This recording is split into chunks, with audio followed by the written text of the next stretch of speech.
Of course, this is the pre-recorded episode.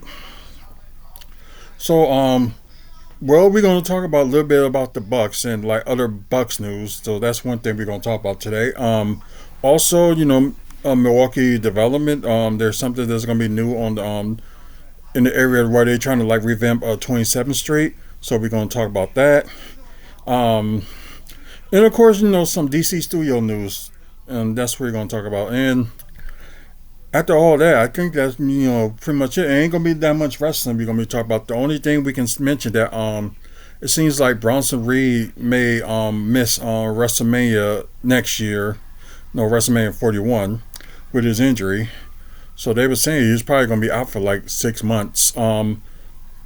Toga Loga, as you know, he had got a torn bicep, so he's gonna be out after until maybe after WrestleMania.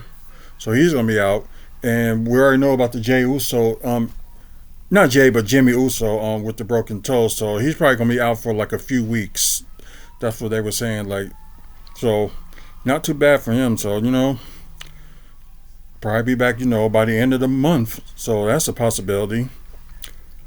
So it just sucks, that injuries happen, but what more can you do?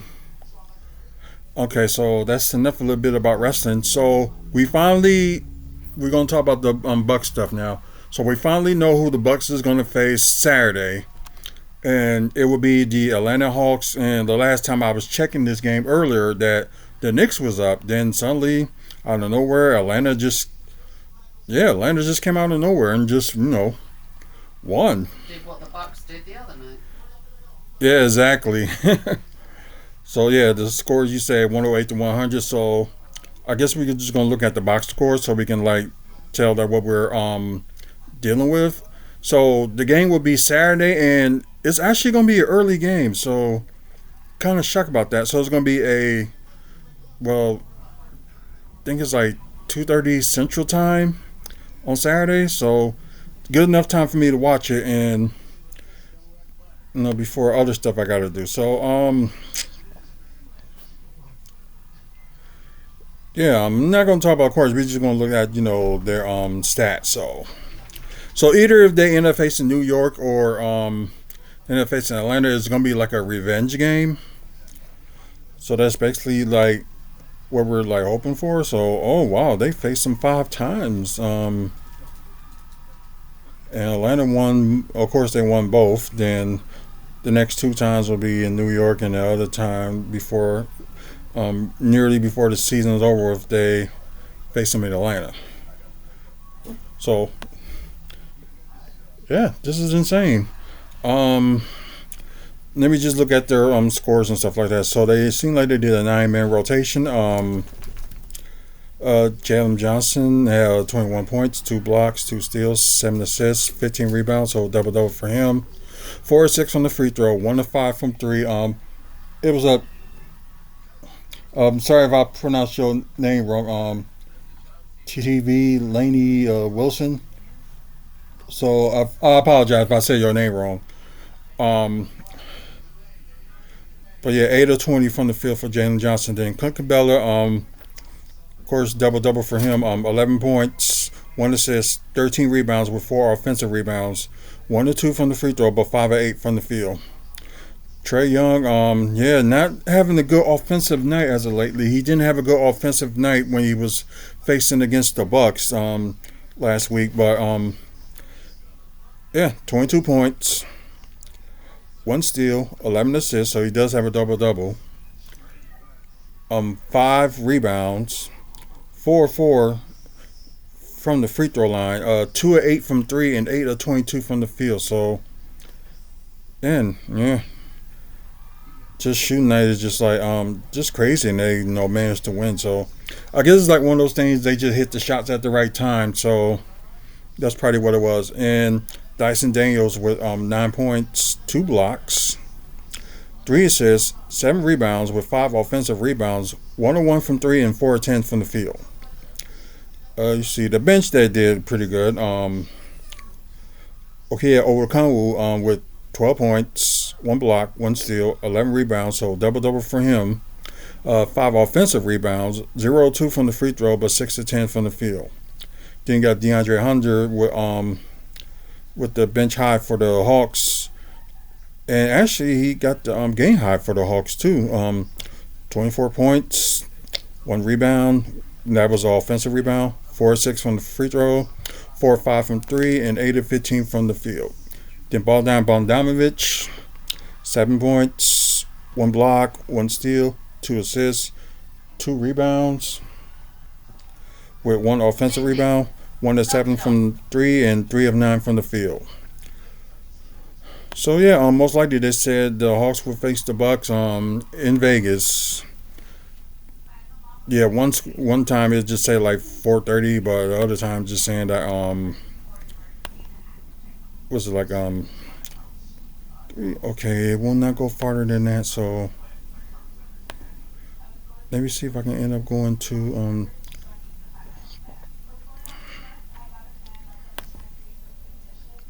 let's just look at the bracket right quick.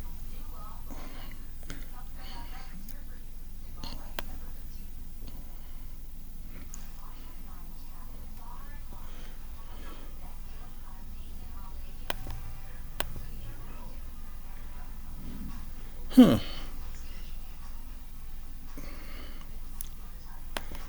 Let's see, schedules award. We'll just do that. I don't know. Just hear from other stuff from Instagram just saying they're gonna face up at 2:30, but okay,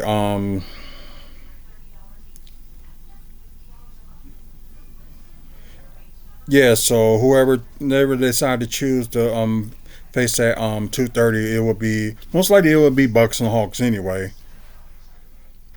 Unless they decide to put them up later, but I don't think so. I guess it all depends, if the Warriors end up or excuse me, Houston end up winning and they're gonna go against OKC. But I think most likely the 7:30. Oh yeah, this is Central Time. I'm sorry. Is it?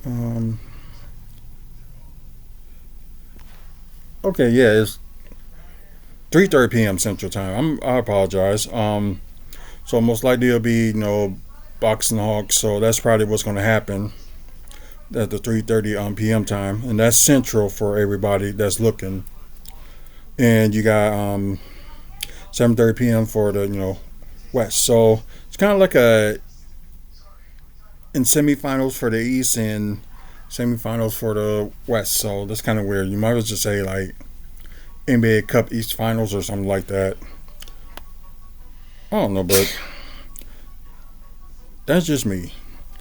And of course, the winner that will face each other on Tuesday for the NBA Cup at 7:30 p.m. Central Time on ABC. So yeah, that's most likely what's going to happen with that. And anyways, there's some other Bucks news that I'm going to talk about. They, of course, everybody know about the news about Jimmy Butler. Don't mind if he end up leaving Miami. So I guess Miami probably gonna end up making a trade for trying to make somebody that can like impact them right now if they trade Jimmy Butler. But I think his trade destinations he said was Houston, which he's from there, um, Dallas, Suns, and Warriors.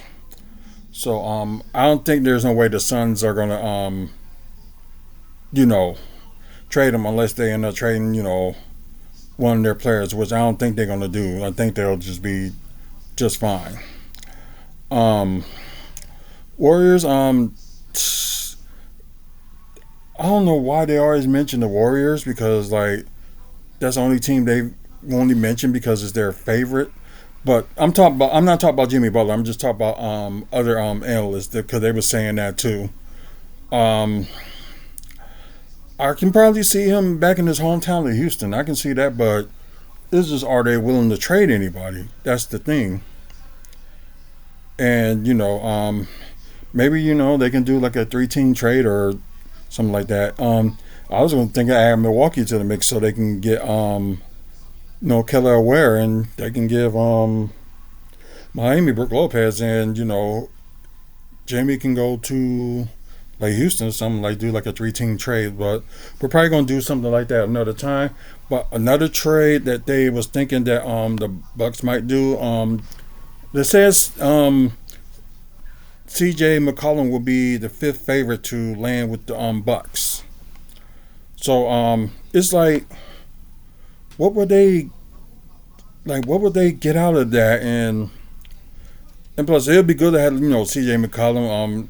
Maybe like put him as like a backup point guard or something like that. But how's that going to work for the Bucks? So I just don't see that. Although Pelicans are last in the league, last in the West.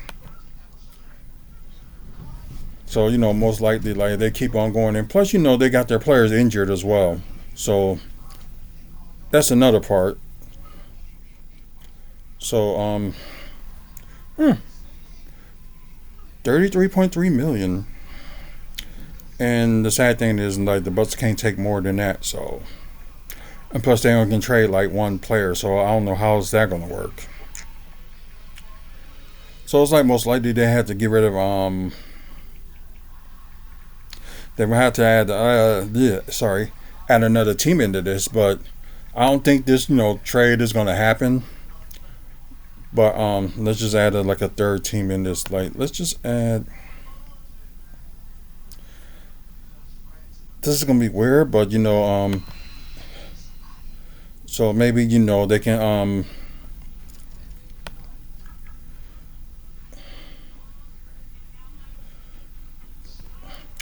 because they both like still like under the apron, so that will work.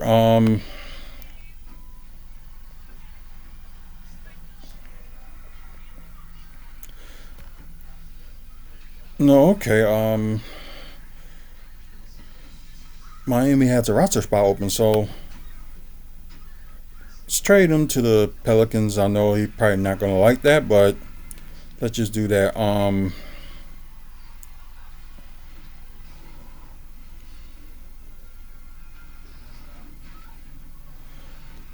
Let's see. Send CJ McCollum to the Bucks, which I don't know why they would do that, but I don't know. But you know how these analysts are. Um, let's see. Let's see what I can.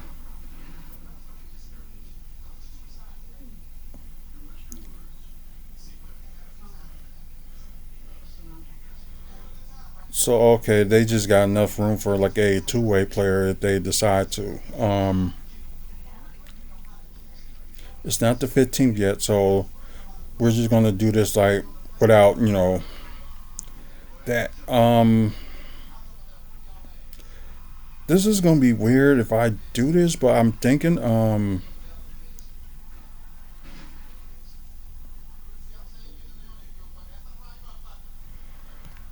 yeah, I'm sorry, but this is just an idea. Like, I'm not saying that it's gonna happen, but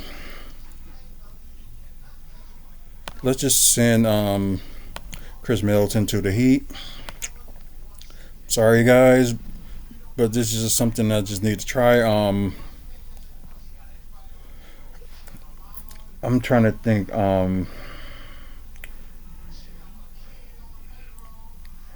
Let's see who can we add for the Pelicans.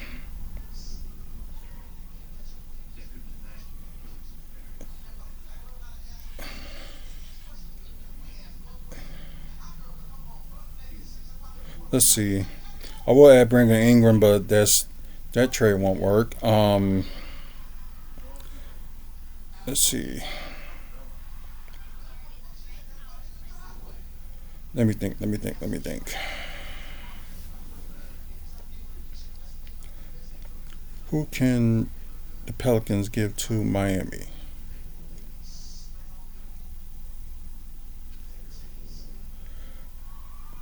One thing I can think of is like they get like Herbert Jones to the Heat.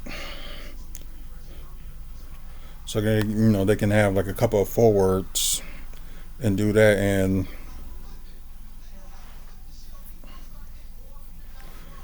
so I don't know if this is gonna fly, but that will put Miami in the first apron if they do this.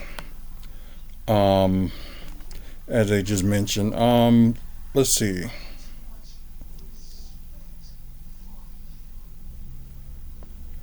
I'm trying to think. Okay, so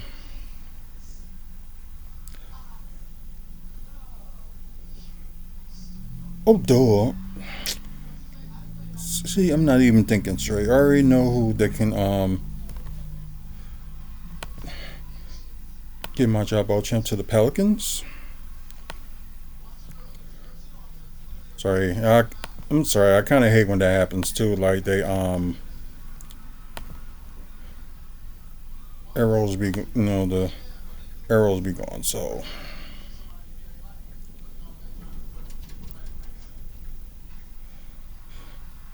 okay,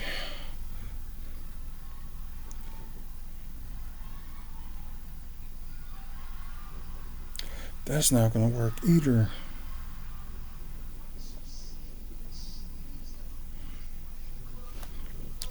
I don't know, but as y'all can see, like I'm trying, but I think it's like so. I wouldn't even know how the Bucks would get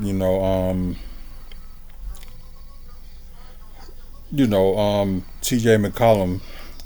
So they should have put them like way down below for them to go after them. So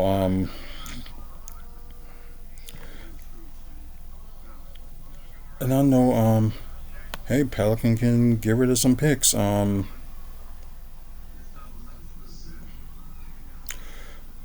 we are gonna guarantee that the Pelicans will keep that pick, and so they only got two first round picks.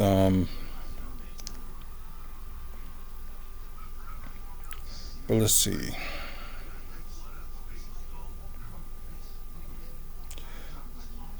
To 2026. Of course, I got Milwaukee's 2027.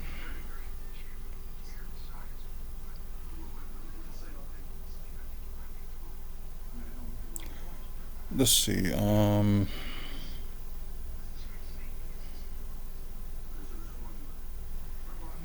must have did some trades in the off season.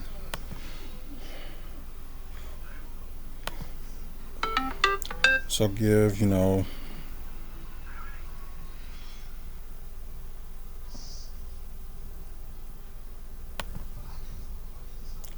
so give the Heat a couple of first round picks. Then oh, they got no picks next year. Kind of sucks for them. They really ain't got much to work with. But then again, what they can do,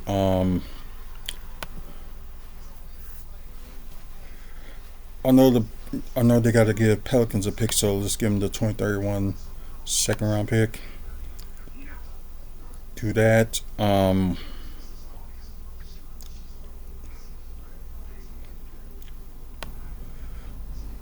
Let's see.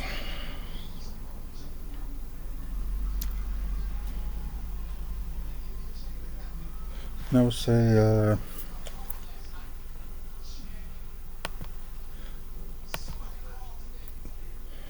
just give Bucks a 2028 first round pick.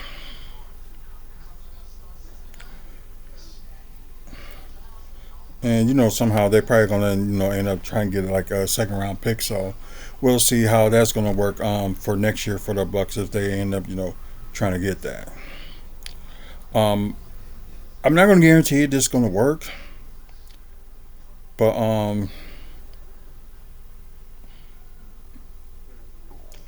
because I know it's gonna seem like that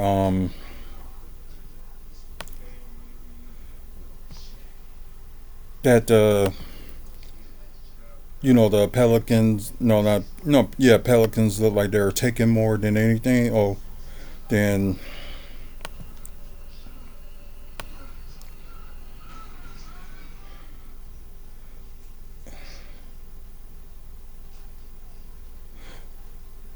Yeah, that would not work because of they only got one two-way player. So yeah, we know this no way is gonna work, but we're gonna try anyway. But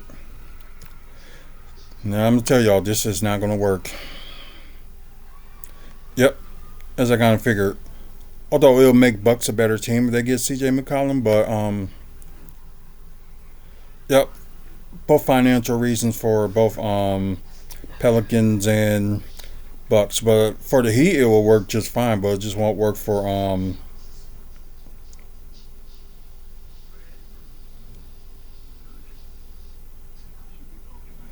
wait.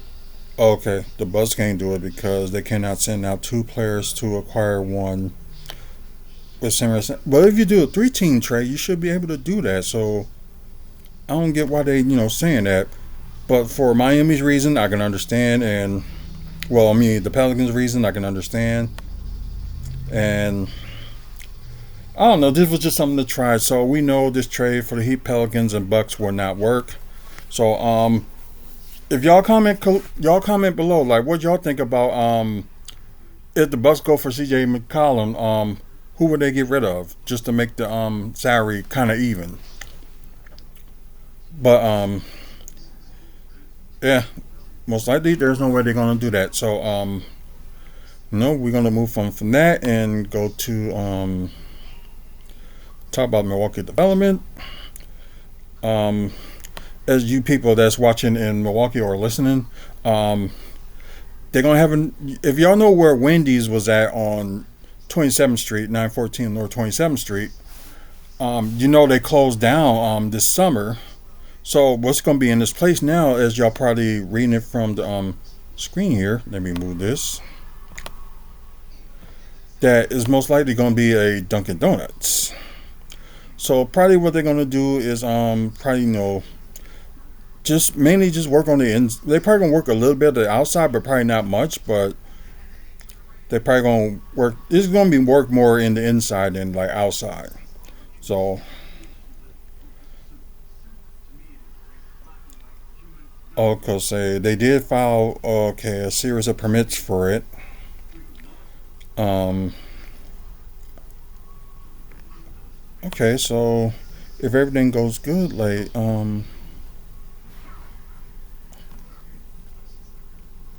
yeah, we already know about the one on because there's two of them on like Wisconsin Avenue. Then you got one that just brand new that was made in the East Side, so that's something. Let's see. The building 27th Street, originally constructed in 2004, has a unique connection with the Milwaukee Bucks former small forward and shooting guard Junior Bridgman, established in their West Side Wendy's. So, oh, okay. So he did own that one. So yeah, Junior Bridgman owned like a bunch of Wendy's, some of them here in the city. And I think there's more like across the other places too. I just can't remember where. Um, oh, the Francios he did. TJ Fridays and Chili's restaurant. Okay. And his son now leads. Okay, the operation.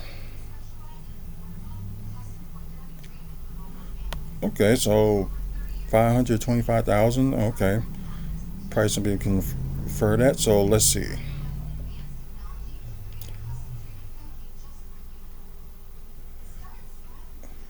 Okay. Um.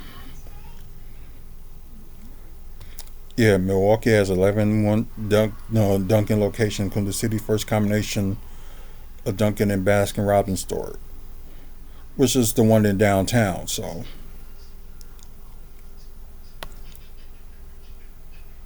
it doesn't say when it's gonna open, but probably we end up getting like more details. They'll probably will mention it, but if they got to do like construction on the inside, then do not that much work on the outside. So most likely, I would say probably sometime like a fall of next year it'll probably be open. So that would be my guess for that. But at least they're doing something with that building. And there's another building that's like kind of like next to it called Family Dollar. that one closed too. So who knows what they're gonna do with that building as well. So because right now I think it's like kind of fenced it off, I believe. So who knows what they're gonna do with that. Okay, like one more thing to talk about before we get out of here. This is gonna be some DC news. Clayface got the green light at DC Studios with Mike Flanagan writing. So most likely it's gonna be the animated series. Well, they say it's supposed to be a movie, but it's just from what they're making it. It's gonna be like an animated series. So kind of get it. So let's see. So it will join the new DC. Okay. So they greenlight the feature film, which he had tapped to write and script his work for the upcoming Exorcist reboot.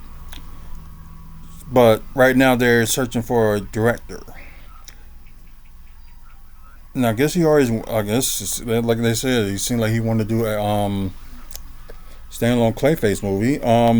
Where are no let's see, Turkett. I'm sorry if I said his name wrong. Is going to be voicing Clayface in the DC Studios. So okay, they're just talking about like more information on there.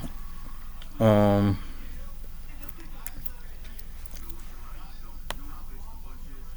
so we'll see.